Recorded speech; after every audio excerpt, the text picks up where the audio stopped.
Kamu pernah duduk di sudut kamar, menatap dinding dan bertanya-tanya, apa gunanya aku di dunia ini?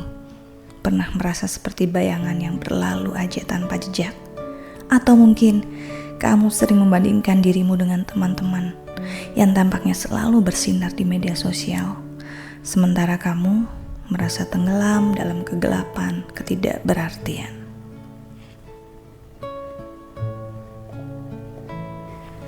Tapi tenang, kamu tidak sendiri. Dan hari ini kita akan membicarakan tentang rahasia yang jarang terungkap, bagaimana memulihkan harga diri yang terluka. Halo sahabat transformasi, kembali lagi di channel Upi Kreasi, tempat kita bertumbuh bersama menjadi versi terbaik diri kita. Hari ini kita akan membicarakan tentang sesuatu yang sangat dekat dengan banyak orang, tentang kita sendiri, sesuatu yang mungkin sedang kamu rasakan juga ya, tentang perasaan yang tidak berarti, tidak berharga, dan bagaimana kita bisa bangkit dari perasaan itu. Mari kita mulai perjalanan transformasi ini bersama-sama.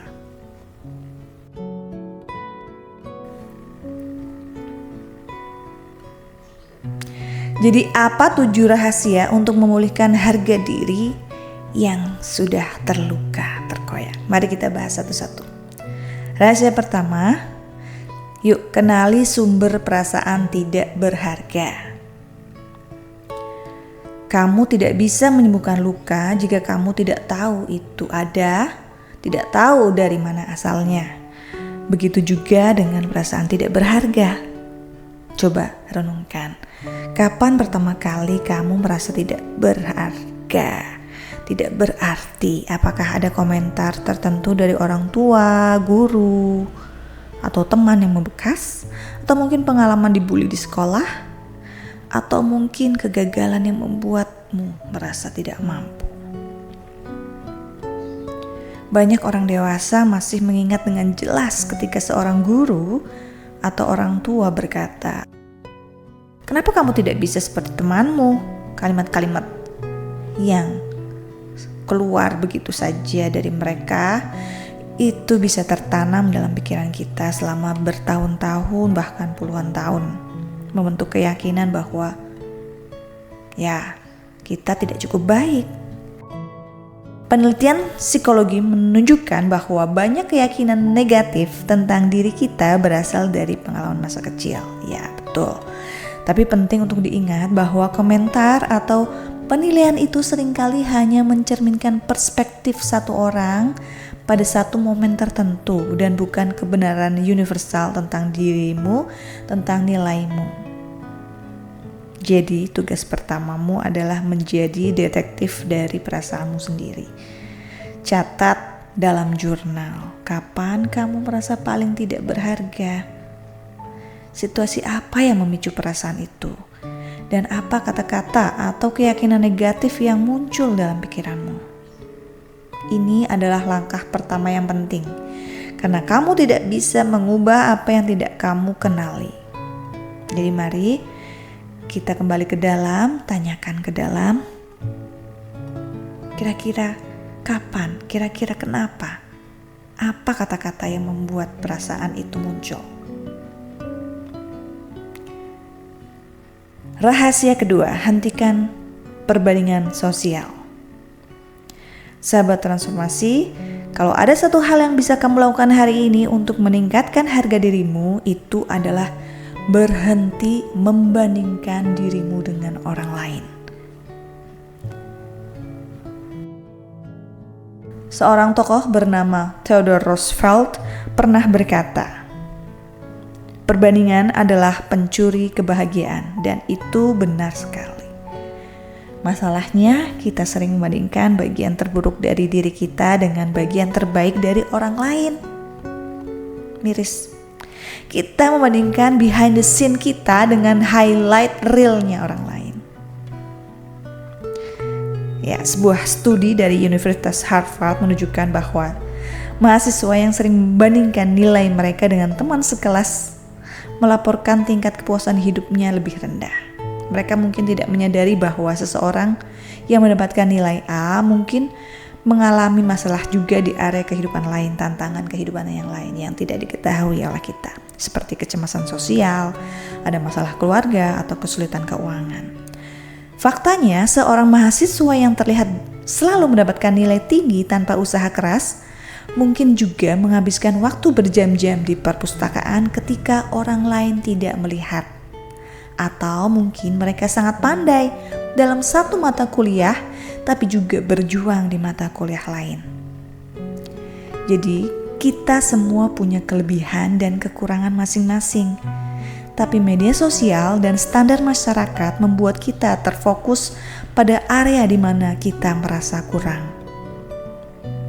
Jadi jangan sampai kita membandingkan diri kita yang sedang berjuang dengan diri orang lain yang sudah mencapai apa yang mereka impikan tanpa melihat perjuangan orang lain tersebut.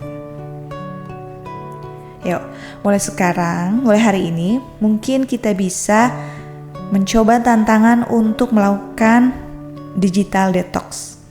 Coba kita kurangi paparan kita terhadap konten-konten di Instagram, TikTok, dan platform lainnya yang membuat dirimu membandingkan dirimu dengan orang lain.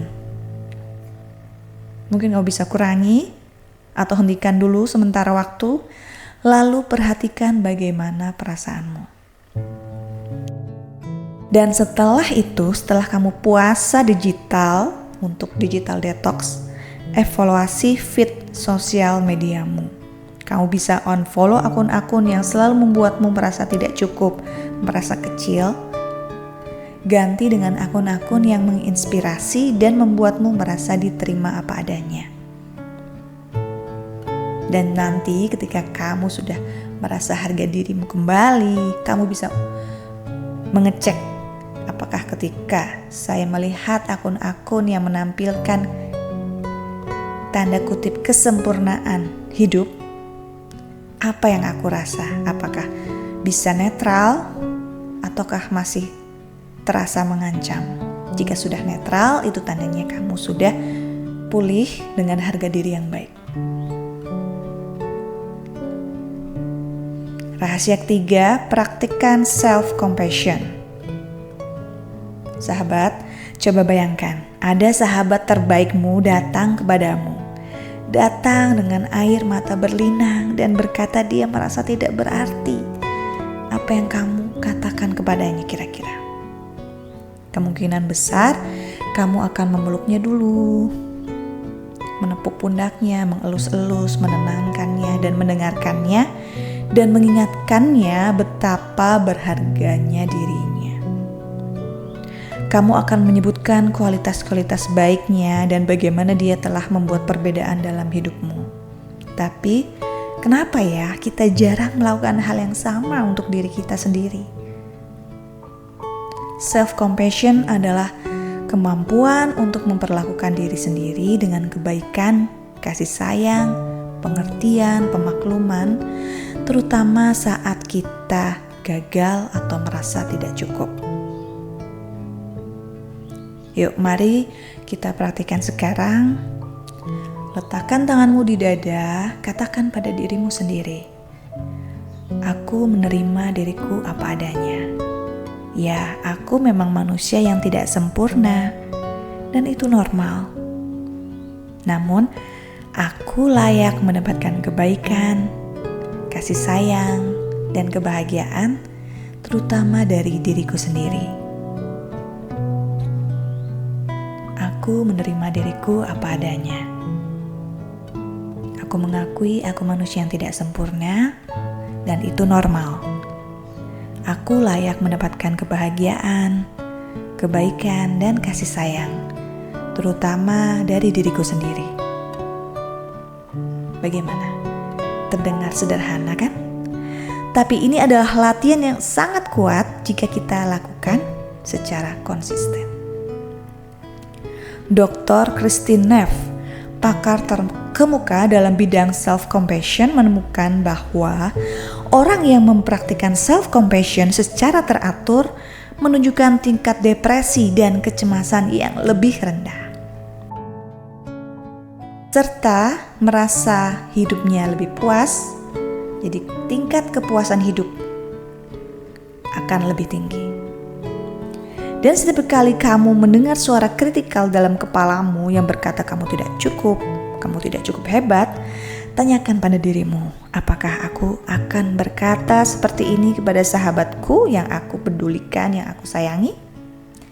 Jika jawabannya tidak, maka kamu juga tidak boleh berkata seperti itu kepada dirimu.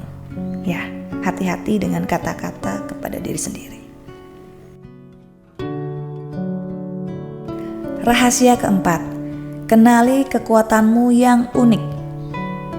Setiap dari kita memiliki kekuatan dan bakat yang unik. Masalahnya, kita sering terlalu fokus pada kelemahan hingga lupa menghargai kelebihan kita. Jadi, apa kekuatanmu? Mungkin kamu adalah pendengar yang baik, atau mungkin kamu adalah orang yang sabar dan tangguh, atau mungkin kamu punya kemampuan untuk melihat detail daripada orang lain yang mereka lewatkan sementara kamu bisa memperhatikannya lebih baik. Atau mungkin kamu adalah orang yang selalu bisa membuat orang lain terhibur dan tertawa. Kekuatan tidak selalu berarti kemampuan akademis atau profesional.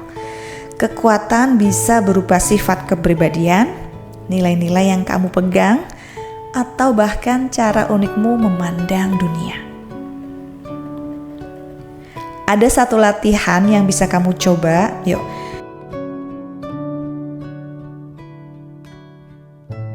Minta 5 orang terdekatmu untuk menyebutkan 3 hal yang mereka sukai atau kagumi dari dirimu.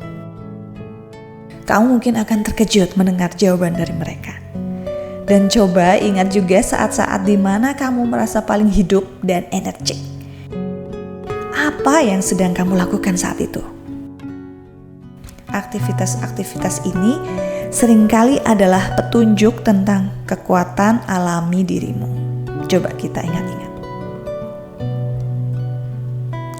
Ketika kamu mengenali dan menghargai kekuatanmu, ketika kamu mengenali kamu merasa paling hidup dan energik, kamu akan lebih mudah melihat nilai dari dalam dirimu yang otentik. Rahasia kelima, bangun identitas yang tidak tergantung pada prestasi. Salah satu jebakan terbesar dalam budaya kita adalah mengaitkan harga diri dengan prestasi.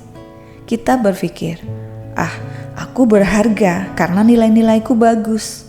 Atau, aku berharga karena pekerjaanku bergengsi. Atau, aku berharga karena aku punya banyak followers. Tapi, apa yang terjadi ketika nilai kita turun? Atau kita kehilangan pekerjaan? Atau followers kita berkurang? Apakah itu berarti kita jadi kurang berharga? Tentu saja tidak.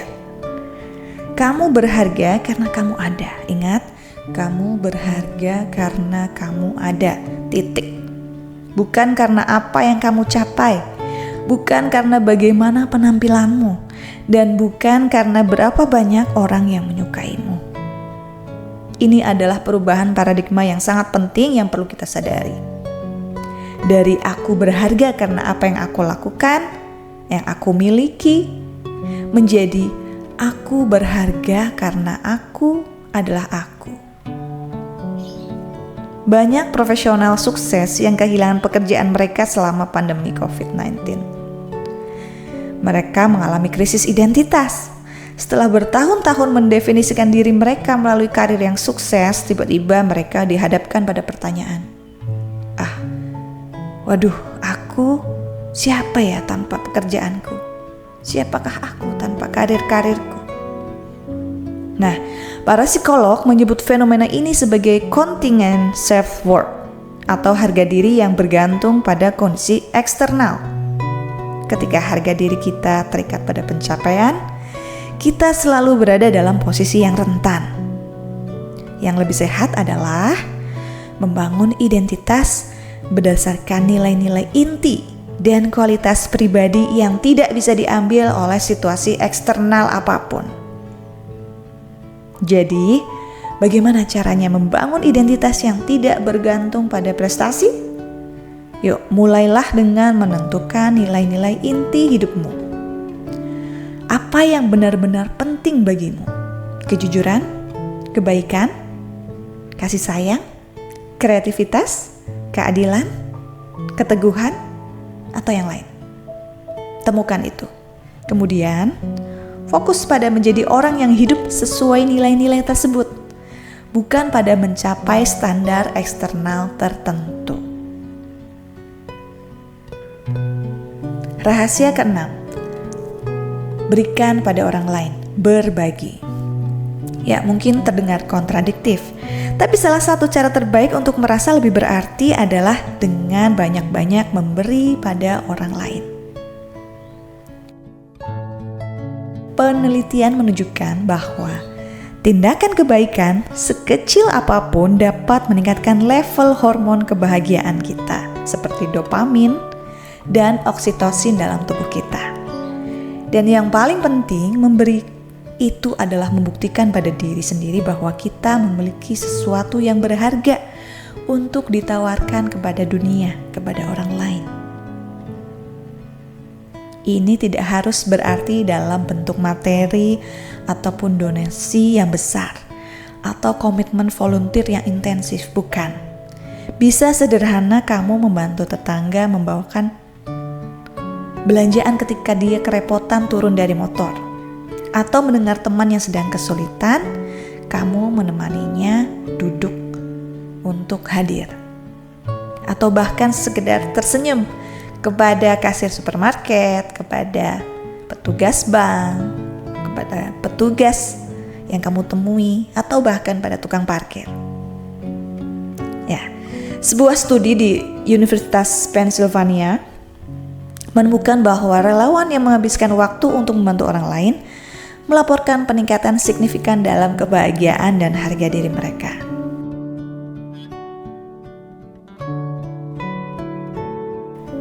Para lansia di panti jompo yang berpartisipasi dalam program mentoring untuk para remaja menunjukkan adanya penurunan gejala depresi di orang-orang yang sudah lanjut usia tersebut dan adanya peningkatan rasa kebermanfaatan diri. Sedangkan para remaja yang mengajar adik-adik kelasnya, mereka melaporkan peningkatan kepercayaan diri dan keterampilan sosial. Ketika kita memberi, kita menyadari bahwa kita memiliki sesuatu yang berharga untuk dibagikan, bahwa keberadaan kita membuat perbedaan bagi orang lain. Jadi tantangan untuk minggu ini, lakukan satu tindakan kebaikan setiap hari. Kemudian catat bagaimana perasaanmu setelahnya. Kamu akan melihat perbedaan dalam bagaimana kamu memandang nilai dirimu sendiri. Rahasia ketujuh, bangun komunitas yang mendukung. Rahasia terakhir dan mungkin yang paling penting, kamu butuh orang-orang yang melihat nilaimu. Orang-orang yang melihat keberhargaanmu apa adanya, bahkan ketika kamu tidak bisa melihatnya sendiri. Harga diri tidak tumbuh dalam isolasi. Kita adalah makhluk sosial dan kita butuh cermin atau proyeksi dari orang lain untuk melihat siapa diri kita sebenarnya. Sayangnya, banyak dari kita yang terjebak dalam hubungan yang justru merusak harga diri. Mungkin itu teman yang selalu meremehkan mimpimu, kerabat atau keluarga yang meragukan impianmu, potensimu, atau pasangan yang selalu mengkritik, atau bahkan anggota keluarga yang tidak pernah puas dengan apa yang kamu lakukan. Dan ketika kita dikelilingi oleh energi-energi negatif seperti itu, tentu saja kita mulai mempertanyakan nilai diri kita. Nah, sekarang saatnya untuk evaluasi.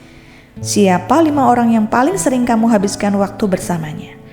Apakah mereka mengangkatmu atau menjatuhkanmu?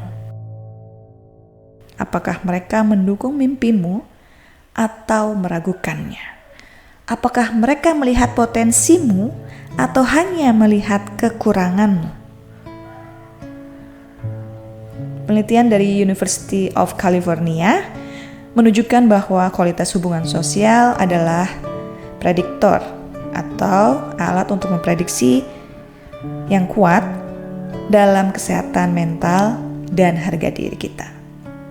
Orang-orang dengan jaringan dukungan yang kuat lebih tahan terhadap stres dan lebih cepat pulih dari pengalaman traumatis. Bukan jumlah teman yang penting ya, tapi kualitas koneksi hubungan. 1 atau 2 teman yang benar-benar mendukung, mengerti dirimu, menerima kita padanya, lebih berharga daripada ratusan kenalan yang tidak benar-benar mengenal diri kita. Jadi, carilah komunitas yang mendukungmu. Itu bisa berupa kelompok hobi, komunitas online, pemberdayaan diri online, atau bahkan ke terapis profesional. Yang penting adalah kamu dikelilingi oleh orang-orang yang melihat nilai sejatimu dari dalam dan mengingatkanmu pada hal itu ketika kamu lupa. Sahabat transformasi, perjalanan memulihkan harga diri bukan perjalanan yang singkat. Ini adalah proses yang perlu kita lalui selangkah demi selangkah, dan ini proses seumur hidup dengan naik dan turunnya. Ada hari-hari di mana kamu akan merasa on top of the world, kayak lagi bagus sekali kualitasnya. Dan ada hari-hari di mana kamu merasa tidak berharga, dan itu normal. Naik dan turunnya dinamika itu normal. Yang penting adalah kamu sekarang memiliki tools, memiliki cara untuk menghadapinya. Kamu tahu bahwa perasaan bukan identitasmu yang sebenarnya. Kini kamu tahu, kamu sudah sadar rahasia-rahasia apa yang kamu bisa lakukan untuk memulihkan harga dirimu dengan lebih baik, lebih cepat pulih. Jadi mulailah dengan 1 langkah kecil hari ini. Mungkin itu dimulai dengan mengenali trigger perasaan tidak berhargamu. Muncul dari mana? Kamu kenali itu. Mungkin juga dengan kamu mulai latihan self-compassion. Menerima, memeluk dirimu apa adanya. Atau mungkin dengan memberikan kebaikan kepada orang lain. Apa yang kamu bisa lakukan. Apapun itu. Dan ingat, kamu tidak sendirian dalam perjalanan ini ya sahabat. Kita semua, bahkan orang-orang yang tampaknya paling percaya diri sekalipun, pernah dan masih berjuang dengan perasaan tidak berarti dari waktu ke waktu, dan itu adalah dinamika yang normal. Sahabat transformasi UPI Kreasi, terima kasih sudah menonton video ini sampai habis. Kalau kamu merasa video ini bermanfaat dan menginspirasi, jangan lupa untuk like, subscribe, dan share ke teman-temanmu, ke sahabatmu yang mungkin membutuhkannya. Dan seperti biasa, aku UPI Kreasi, sahabat transformasi dalam perjalananmu. Sampai jumpa di video berikutnya, dan mari kita bersama menjadi versi terbaik diri kita.